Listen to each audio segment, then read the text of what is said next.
And good morning. Welcome to BCB Live, the safest station in the nation. Joined today by New York Yankee Dale Kellen. Dale, I'm a Yankee fan, so I'm okay with that sweater today, or that shirt today. Hey, yeah, I figure, it's almost a new year, so hope, spring's eternal. Maybe this year we'll get there. You know what? I'm hoping so. And you got the New York sweater on, and one of the states that we're seeing an uptick in that virus going through. You can't open up the paper, and we've talked about that. So I opened up the Wall Street today. Here we go. So Times Square front page, pumped up on scaled back celebration. So scaled back celebration. Why? Well, because of the variant, right? Yep. All these groups are getting together, and we're seeing it all over the place. Yep. People are getting sick, and it's not from Christmas yet. These are all the pre-Christmas gatherings. Absolutely. Right? Absolutely. We haven't seen Christmas gathering. We haven't seen the Christmas variant reaction yet. That'll be in a couple of weeks. So let's keep looking at the newspaper. So strong labor market confronts Omicron, right? We've seen the strong labor market as these places continue to try to hire. Try. I think that's the key word. And what a great time. I spoke yesterday about my daughter and the family. They had an emergency up at the hospital. There's just not enough nurses. What a great time to get into nursing. Yeah. I mean, what a phenomenal. I guess it's a good time. You can be around a bunch of sick people. I don't know if that's the case. If the virus and that thing doesn't bother you, that's why so many of them are staying away from it. You see the nurses walk out, just the stress of dealing with that over and over, knowing that you're being exposed constantly and that eventually it's going to catch up with you. And once again, we talk about the chip shortage, but it talks about how Tesla navigated through the chip shortage and produced more vehicles than they actually anticipated on doing. Talk to me over there. His producer's shaking his head like fake news. Talk to me.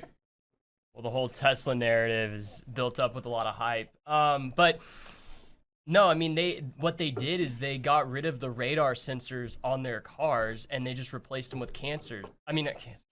I don't know why I said cancer, but yeah, they replaced them with cameras instead of radar. And so now they're relying on cameras only. But if you get a lot, and me being a video person, I know that if you do get a lot of sunlight in the camera, it could sense something else.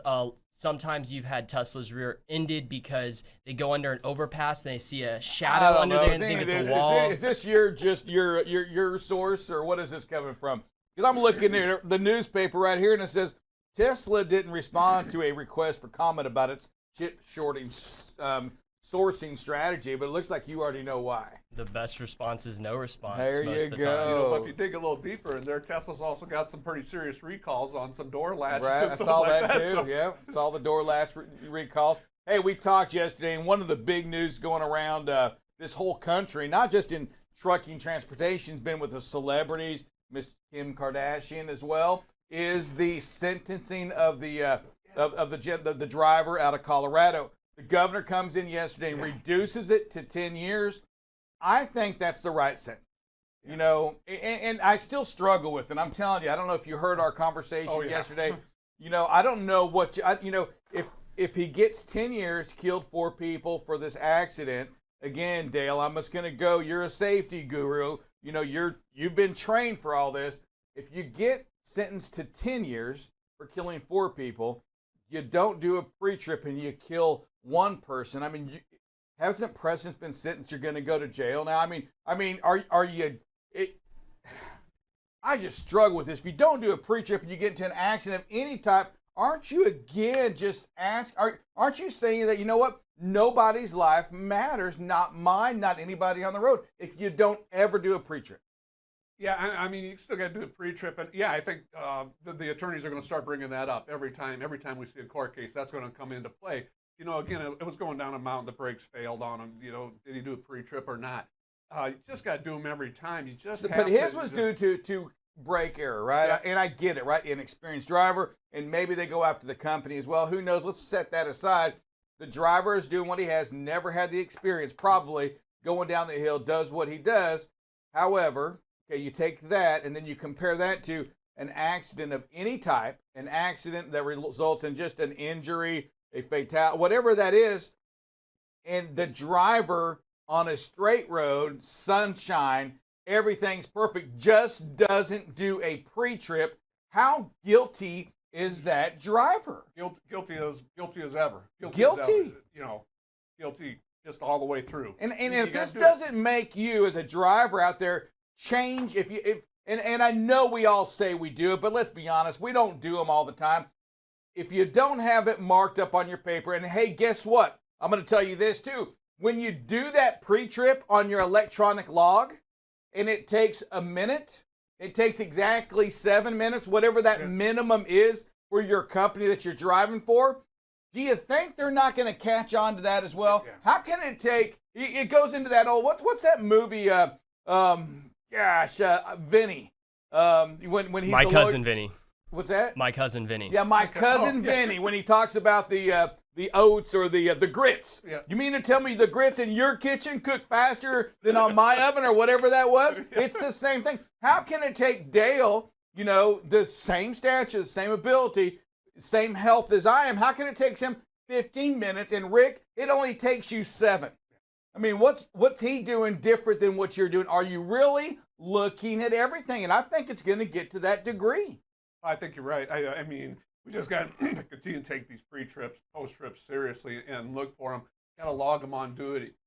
Log it like you do it. I was doing orientation a couple weeks ago, and a driver said, well, it actually takes me longer than 8 minutes, but I start the pre-trip before I start the clock. I looked at the driver and said, so now you're telling me you're falsifying your logs because it has to be on duty. I said, you want to show that. You want to prove that you're doing a good pre-trip, that you walked around, you've checked the parts, you've looked for what's wrong, not what's right, and you've gone through that. I mean, just has to happen. Just has to happen. And that's it right there. I mean, you hit that's the part. Just log it how you do it. And you know what? Because if you do that, you're gonna be okay. If you log that pre-trip like you're supposed to, hey, guess what? We have record of it. We show that you did it. We show that you looked at it, and we show that everything you looked at was fine. And just do it how you do it. And I get it. And here's my problem is that I know when it's snowing and I know we have bad weather coming in this weekend, right? I know when it's freezing rain and it's all bad and raining and all of that, it becomes tough to do it. I'm going to set that aside even for right now because many of you today, you're not doing it when it's 68 degrees outside. It's not your habit. And I just I put this to you right here. This driver apparently did everything. System failure. He just didn't have the experience. He got 10 years. Imagine what's going to happen to you.